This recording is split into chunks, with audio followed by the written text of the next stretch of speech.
and welcome to Gaming News Weekly, your weekly news show every Friday at 5 p.m. with your hosts. Me, I'm Rich, and my good friend from across the county, Tabs.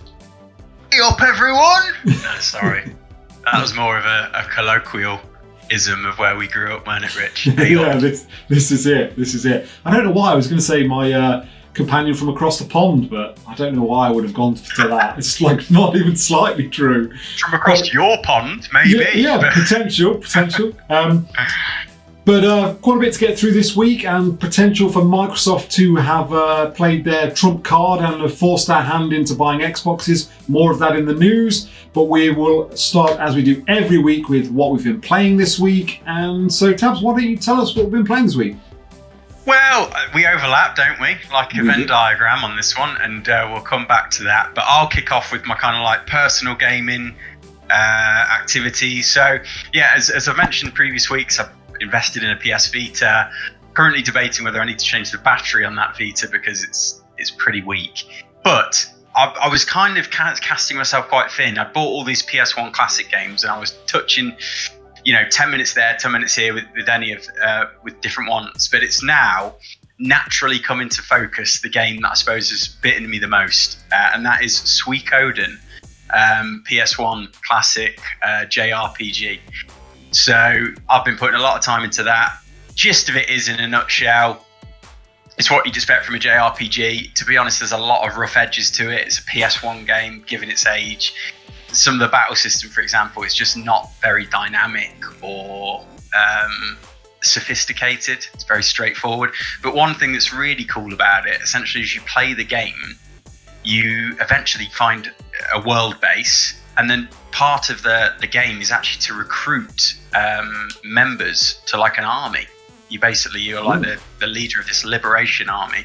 And I think in total there's like 108 members that you have to go around the world, talk, do various things to get them to join you, and it essentially strengthens you. And there's literally things like actual army battles, again, not very sophisticated, but they're a bit different from just your player versus enemy battles. So there's some great ideas in there, and I've got Suikoden 2 to play after this. So that's what I've mostly been playing in my own time.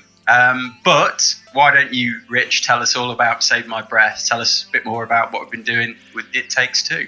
Yeah, so I mentioned last week we've been playing It Takes Two together. It's a two-player game in essence, so that makes sense for us to play it together. Really enjoyed it. There's been some wonderful moments in it. The level design and the way it's been put together is just fantastic. We played a musical level last night, which was just such a lot of fun to play. Nearing the end of the game, we actually thought we might complete it last night, but then it sort of unraveled a little bit that we've got a bit more to do than we thought. So I've been playing that. I very, very briefly, and to the point where I watched a cutscene and then Tab said, "Are you coming on It Takes Two?"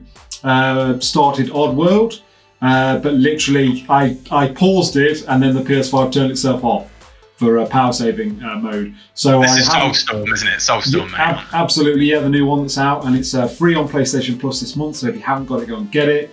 So I can't really comment on whether it's any good yet, because as I say, I've not even got to gameplay. So I'll be probably trying some of that over the weekend, I guess, when we get that far. Go on, Tabs. Fantastic. No, I was just going to say, mate, we're overdue. I was going to cue you on a rant. Well, didn't we promise our friends of the channel that we were going to rant about? Was it Super Mario? Actually, interestingly, one thing I have missed out, which links nicely to what you just said, is we did actually play some 5-player online Mario Kart over the weekend. On We did. Saturday or possibly no, it was a long weekend, so it was Monday we did that, which was a lot of fun. Tabs obviously was storming ahead every race, as he does. Too good at games, Tabs. But yeah, it was really good fun. You took great relish in getting a few key weapons off in my face, though, and ruining my finish. But prowess. Yeah, I got the impression, because I think you've been putting a bit of training in, and you are brilliant at it, mate, no doubt about it, and also your other half is as well. So very much contenders. But I got the impression you kind of thought you might get me this time, and that's why you said to me the next day, "You're just too good at it, mate." Oh, too effing good, I think it was. No, to be fair, not at all. It was just more of a more of just it's a game you don't really play, and yet you've come back to it after a year off, and you're still the best of all of us on it. And it's, I said to you, mate, it's Double Dash. It's those Double Dash. I absolutely pounded that game on the GameCube when Double Dash came out, and for some reason they're just so ingrained now that it's like muscle memory. Just comes straight back to me. So. But what Tabs was referring to previously was we had attempted to play, is it 3D Worlds online with, I don't have the game, so I was watching you guys play, but it's so laggy that it's almost impossible to play. Like, it just freezes at points, the frame rate gets down to like probably single figures at times, and then you're warping around. It was awful to play online. I don't know whether that's a server problem. We thought it might be an internet problem, but we tried it every which way around. This person hosting, that person hosting, didn't seem to make a blind bit of difference. So yeah, it seems to be a little bit broken online at the minute, and it looks like a real hoot online, so it's a bit of a shame. Yeah, we have a friend, don't we, who has seemingly dodgy internet, and he was kind of hosting it initially, but then we tried it between us, two of us who we know have got fairly stable internet, and it was still pretty awful. So I don't know how it works. Is it the software behind it? Does it like default to whoever's got the worst internet reliability? Not sure, but like you say, Rich, in a nutshell, it's just not fit for purpose, is it? Absolutely. Literally, if I'd have bought the game for that sole reason, thankfully I didn't, I'd be wanting a refund because it's just unplayable, or at least it was in that session. We've not tried it since. So yeah, I mean, if anybody else has got some more positive news to say about playing 3D World online, or any knacks for stabilising it, let us know. We'd like to play it. Absolutely, right. That's enough 7 minutes of rambling about what we've been playing. So let's get straight into the news, and we'll start with Microsoft basically potentially forcing our hands, and the first story is Kojima Production turning to Xbox. Let's get into this, and this comes from GameBeat. And this actually comes from an abandoned article. I don't mean an article that had been abandoned. I mean it was an article about a game called Abandoned. That's right. But I'll get into the article now. But the biggest piece of evidence I have that Abandoned is not a Kojima joint is that Kojima is in talks with Microsoft about publishing his next game. Interesting. According to a source familiar with the matter. And yes, the statue on Phil Spencer's shelf was referencing a potential deal with the legendary developer, and anyone with a keen eye can see that on the picture in the window. I cannot confirm if Xbox closed the deal yet, but my understanding is that Kojima is the focus of a Microsoft plan to leverage Japanese talent. So you'll have to enjoy Abandoned absent Kojima's marketing stunts. So this is really interesting. I think this comes very left field. We were very much of the opinion that Kojima was well in bed with Sony, given the fact that it seemed in some way they helped grease the wheels for Kojima Productions to become a thing, and also to help grease the wheels for Death Stranding to become a game, with them basically lending them the game engine from one of their in-house studios. So I thought, in my mind, it was almost certain that Kojima was well in with Sony and this would not be a thing. But I guess ultimately maybe Sony fell out of favour with them, maybe, or potentially there's so much money in the offering from Microsoft, which we know can be a thing. They've decided maybe they, for the benefit of Kojima Productions, and obviously from that the games that they're producing, that maybe it would be better to turn to green. But what do you make of this, Tabs? It's a difficult one, isn't it? Because it's only rumour and hearsay with little tidbits here and there, but... Exactly. I mean, we can say it's fairly solid rumour and hearsay because it comes from GamesBeat, Jeff Grubb. You know, I think they've got a pretty good track record for being industry insiders and having good sources. So I would say there's some decent smoke here. Whether there's a fire underneath it, we don't know. But yeah, I think it's interesting, isn't it? I would imagine that Kojima, after he left Konami, and because of the hassle and artistic oppression he faced at Konami, no doubt, that he probably would treasure his independence under Kojima Production. So has probably been very careful to, while he's worked very closely with Sony to maintain their independence as a company. Does it suggest maybe, because surely Sony have let this happen, surely they would have known about an approach, surely they would have been close to it, and they for me, you've got to recognise Kojima's value as a games developer. I would have, if I was Sony, I think they're silly if they are letting him leave out the back door to join Xbox. Absolutely. But perhaps is that tied up with the fact that Death Stranding just didn't perform as well as they'd hoped? You know, maybe they consider their investment didn't quite return what they'd hoped. And I think that's perhaps borne out. We didn't. I don't think I've ever seen any official numbers for Death Stranding, but I think I heard that after some initially good sales, it died a bit of a death. So that's my feeling. I can just elaborate on that a little bit. I know it stayed in the top 40 best-selling games for like 2 or 3 weeks, and then it went just completely disappeared out of the top 40. You know, now obviously generally you've tried new games that come out tend to stay around in the charts for a period of time, and they'll tend to drop down. But yeah, this sort of disappeared. Like, you know, it was a big buzz, and then no one was buying it. You know, which is possibly what's led to this. But yeah, a little bit of a strange one. This is it. Maybe Kojima felt burned if they gave him some feedback, or they didn't back his next project in the way he wanted, and maybe he's looked elsewhere. Which I wouldn't be surprised, because I think Kojima knows his own worth, doesn't he, as well? So, you know, we'll have to see, mate, as you say, if our hands are forced to the Xbox ecosystem. But, you know, fingers crossed we could see it on the laptop as well, so it might not affect us in that way. Very true. But yeah, I'd be very interested to see a Kojima game under Xbox and how that would be managed, what sort of budget you would get, and what that could look like. But I'm all for Kojima being cut-free in terms of his artistic talents. So we'll wait and see. My only thought on that is, let's compare Sony and Microsoft and the games that they allow their developers to produce. I feel like Sony are much more forward-thinking. They give quite a lot of free rein to their developers for the most part, and we see some really unique and cool games from that. Microsoft, I would say, not so much, but maybe that's a generalisation. No, I think that's true, mate, and I'd love to know the real reason behind it. Is it that they micromanage too much, and that they kind of quash that creativity, or is it that they do it too little? So there's too much free rein, there's too much money thrown at them, and then these developers just end up languishing because they've got no real incentive to produce great games. We don't really know the answer to that. Maybe one day we'll have an insider's look at it. But yeah, for that reason, you know, if it is the latter, I don't think, you know, Kojima is such a driven individual, it seems. His work ethic, I don't think, is ever in doubt. No.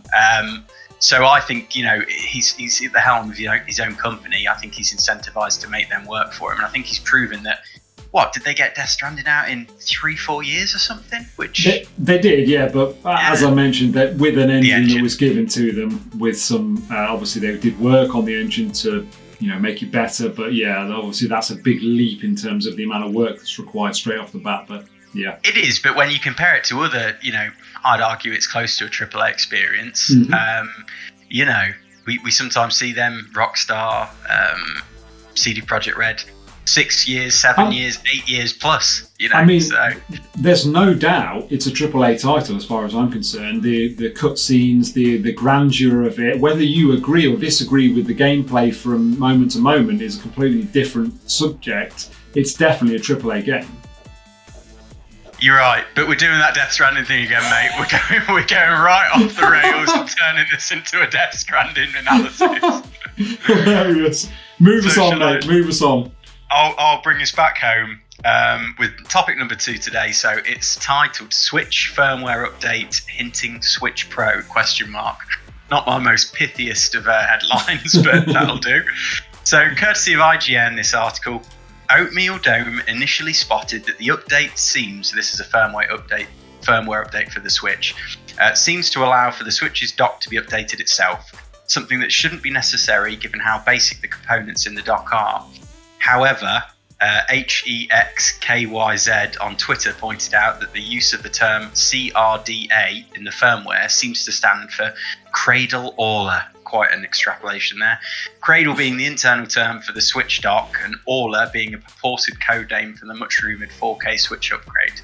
Oatmeal Dome also points to a new internal setting, 4K DP preferred over USB 30, that could relate to a 4K display port output, something would only be needed in a Switch upgrade. While none of the above is certain, and firmware settings can be implemented without ever being used, the idea of a new dock and 4K output tallies with the idea of a new, potentially more expensive Switch model. Separately, the Datamine has also shown off that the firmware update adds audio support to the Switch's Bluetooth driver. Bluetooth audio has been a much requested feature since the Switch's launch, allowing players to use wireless headsets rather than the 3.5mm jack, and it's possible that an update would finally allow it to work. So quite a few bits to bite into on this one, Rich, but Absolutely. Suffice to say, I think, this is a bit thinner in terms of it actually having any real credence to it, because it's firmware updates, it's extrapolations from, coding shorthand in these data mines. But, essentially I think what they're pointing to is that this update has been, I can't remember what the Nintendo said it actually addressed, but, as a backhander to it, the suggestion here is that they're actually paving the way for a Switch Pro model. So essentially allowing dock updates, and then the mention of this 4K display. I mean, is it basically suggesting that the Switch Pro is going to have some more sophisticated technology in its dock to allow it to do the 4K upscaling when docked? That's, I suppose that seems to be the suggestion in this for me. And then, of course, we've got that little tidbit on the end about the Bluetooth driver, which would be amazing. Hopefully that's possible on the current Switch models, because I think that's a quality of life feature for gamers, just to be able to connect wireless headphones and a microphone, perhaps, just to chat and whatnot. But no, go on, mate. It's really weird, isn't it? Because that's a fundamental thing that we just take for granted on almost every piece of new hardware, that it would support Bluetooth audio headphones. That's if you buy a phone, you would do that. The latest consoles, and I don't know. Nintendo seems to be living in the dark ages with this one. But this does pose an interesting scenario here, and my scenario would be: what if the Switch Pro is a dock upgrade only? So the dock, okay, instantly quashed off the table. I'm not buying it. It doesn't marry up with the rumours of the screen, though, mate, does it? Let me finish. So the dock has some new stuff in it, maybe a slight graphics update. We know you can have graphics accelerators that you can plug into things. You can get them for our laptops. So the dock has a graphics accelerator in it, so that when docked, you can, and plugged into your TV, you can use the Switch in 4K, and obviously certain games would then run better, and the hardware that you're buying is solely basically an expensive dock for it, or a dock upgrade. Thoughts? Yeah, I didn't get you in there, mate. The audio broke up. But no, I think it's possible, mate. Yeah, of course it's possible. I think it'd be more simple if that was the case. A cheaper upgrade, not like a new console, new model that's going to cost you 400 quid odd. Something that maybe costs you 100, 150 pounds, and that existing Switch owners can benefit from. And then, like you say, you dock it for the 4K, and it would be more, I think, customer friendly partway through an ecosystem of a generation, of console. But it doesn't marry up with the Samsung screen rumours we've heard as well. But that could be a future Switch 2, couldn't it? And then it's just been mixed up in translation. Agreed. The other thing I will say is Nintendo have said for a long time that they're not going to drop any new console or new hardware. That's what they've said in 2021. Now, could it be... They've lied before, mate. Okay. I'm not ruling it out. I think yours has got sound logic behind it, so I'm not calling it foolish. However, based on some of the rumours we've heard from decent sources, there's some contradictions there. Okay. But that's all I'll say. But other than that, it would make a lot of sense. So yeah, I guess it's interesting, and I guess we can't. I mean, it must be over a year now we've been continuously talking about Switch Pro rumours. I mean, for God's sake, can they just get on and just tell us what's going on? Well, nice segue into the final story, which I'll let you lead with, Rich. But they are making an appearance at E3, we know, don't we? So could we see something there? Tell us what we know so far. Interesting. So E3's new form, and this comes courtesy of the BBC. It's been confirmed that E3, the biggest video game event in the world, is set to go ahead this year. Instead of its usual Los Angeles location, it will be held digitally and free for everyone to attend due to the pandemic. Nintendo, Xbox, Konami and Ubisoft are some of the developers which have agreed to participate.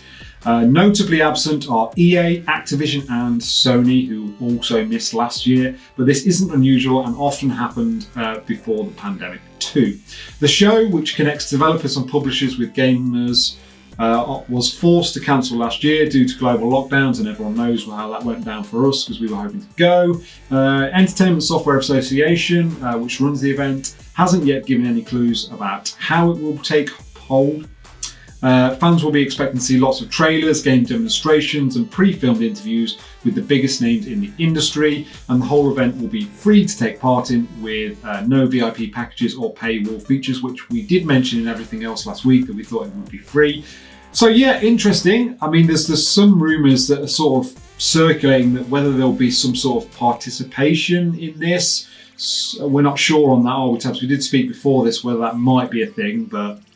Yeah, there's been mention of interactive elements or an attempt to make it interactive. I mean, what that looks like, they can't be sending us, or, you know, could they give audiences access to like a timed demo, mate, of a game or two? I mean, that would be awesome. Yeah, but I think that would be fraught with issues. I could see them doing that with press, of course, but not with people, you know, the public. Agreed. So, but yeah, I'm excited by it. I want to see. This is very much going to be a trial, isn't it, for E3 in a digital format, and more of a full fat E3 as well, not the kind of what was it, the Summer Games Fest we saw last year, an attempt at trying to salvage something from that event. But yeah, I mean, I've said before in the past, I'm a big fan of E3. You know, a collective celebration of video games for press, for public, for anybody who's passionate about games, just to look forward to this like intense window of previews, excitement, you know, the future of video games. It's just a celebration of everything we love, and I think it's good for the industry. So absolutely. I want it to continue, but what about you, mate? Have you got any reservations about it? Have you got anything you want to see? I mean, we'd like to see Sony join in, wouldn't we, I think? Yeah, I mean, I guess ultimately they're going to do their own thing, as I guess EA and potentially Activision will. I guess the thing, I thought last year's E3 was a little bit of a letdown. I felt more came out around E3, whether it be the week before or the week after, that wasn't even associated with the whole E3 scenario. I know it wasn't a proper show last year. So I'm hoping lots of the things that came in around it, I'm hoping they're going to be crammed in it this year, so you can really get that sense of like, oh wow, that's amazing, which is the payoff what we all want every E3. That's what we've had time after time after time, year after year. We've had that E3 where you're like, have you seen this? Have you seen this? And it's just trailer after trailer after trailer, you know, things that you're really interested in. So I'm hoping we can get back to that sort of scenario.